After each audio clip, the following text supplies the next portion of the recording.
Hi, I'm Daniel. I'm a sleep physician. And if you have insomnia, this channel is for you. Listen, today I wanted to share some insights from this book, Say Goodnight to Insomnia by Greg Jacobs. I read this a couple of weeks, maybe a few months ago, and I was familiar with, I'd say, most of the content, but something that was new to me and that I thought, yeah, this could maybe be helpful to people with insomnia was something that he describes as cognitive restructuring. And more specifically, he talks about changing negative sleep thoughts to positive sleep thoughts. And if you're thinking now, that just sounds like some kind of mind trick, you're trying to fool yourself, I totally hear that. And this may not be like the most powerful technique when it comes to overcoming insomnia. I believe those are bedtime restriction and stimulus control. If you haven't watched those early posts here, please watch bedtime restriction, stimulus control. But I think this could be helpful. Please hear me out on this one.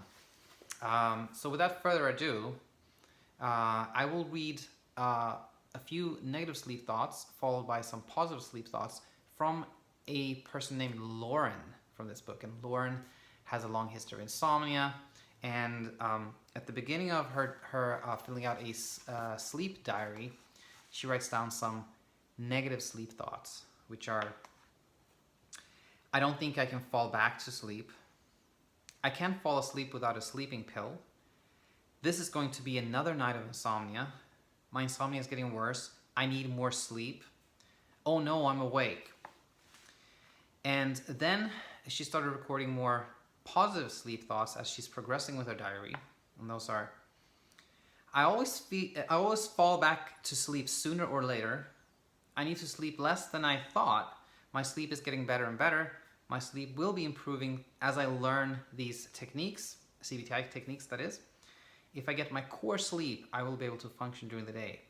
And core sleep is something I really want to review with you because I've not fully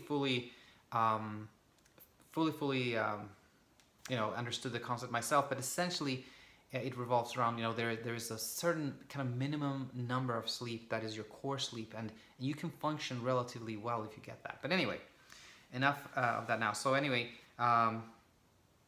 what the author describes here is that Lauren, by changing her thoughts around sleep, by kind of like purposely trying to think more positively about her sleep, she is doing really well, as described in this book. She has a long history of insomnia and sleeps really well after applying these techniques. This chapter about changing your thoughts about sleep ends with a list of positive sleep thoughts that I wanted to go over with you and comment on, particularly the last one after an incident earlier today. So here we go. There are, let's see, 8 of these. My performance will not suffer significantly if I get my core sleep. Again, core sleep, there is a certain minimum number of sleep that you can function relatively well on. So if you get that, you can do really, you can function. I'm probably getting more sleep than I think. This plays really well into the previous post here. As we saw, people without any sleep problems typically sleep 1 hour less than they think they do. And in fact, the same study showed that insomniacs also overestimate how much they sleep. Not as much as people without insomnia, but they also do that. So chances are very real that you may be sleeping a little more than you think. Is that helpful to you?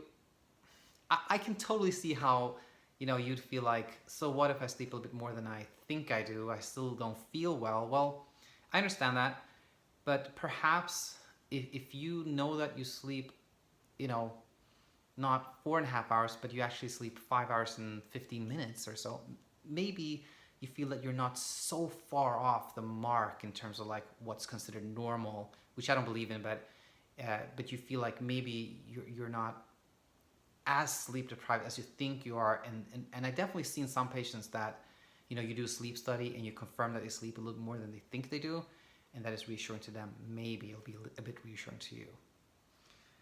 My daytime functioning is not affected only by my sleep. A good thought, good point. Oftentimes, sleep is blamed for all, the entirety of how badly we feel during the day. That may not be the case. Since I have survived nights of insomnia before, I can do it again. No comments really there. If I didn't sleep well last night, I'm more likely to sleep well tonight due to a biological pressure to recover my core sleep. This is something I tell my patients very often, that especially when we start bedtime restriction. If you haven't seen those videos, for bedtime restriction, you start off by spending less time in bed, so you hopefully sleep more. The first couple nights can be really tough because you often get very little sleep, and then you're not allowed to sleep during the day. You have to stay up until a certain hour the following day. And what I tell people is, if you have a terrible night, just try to stay awake, get up at the time we've agreed on, and consider this: most likely, because you slept so poorly one particular night, you will sleep better the following night, exactly as described in this book. My daytime malfunctioning is due in part due to my negative sleep thoughts. That may be true. Sleep requirements vary from person to person. Important point, again, you often hear you should sleep 7 to 9 hours. That, I don't know where that comes from. We're all different. Some of us function well on, 5 hours and 45 minutes. Some people need 8 hours and a half maybe, although those are the outliers really. People that need to sleep more in the 6-hour realm are more, that's more typical. There's no evidence that insomnia causes health problems. I'm going to say that again. There is no evidence that insomnia causes health problems. And I think that is super important, and that cannot be pointed out enough.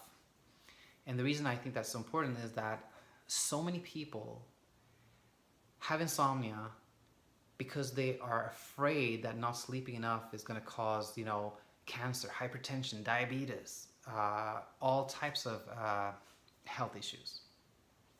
And today, just actually, I'd say about 2 hours ago, I saw this tweet from the American Academy of Sleep Medicine, where they're posting a graph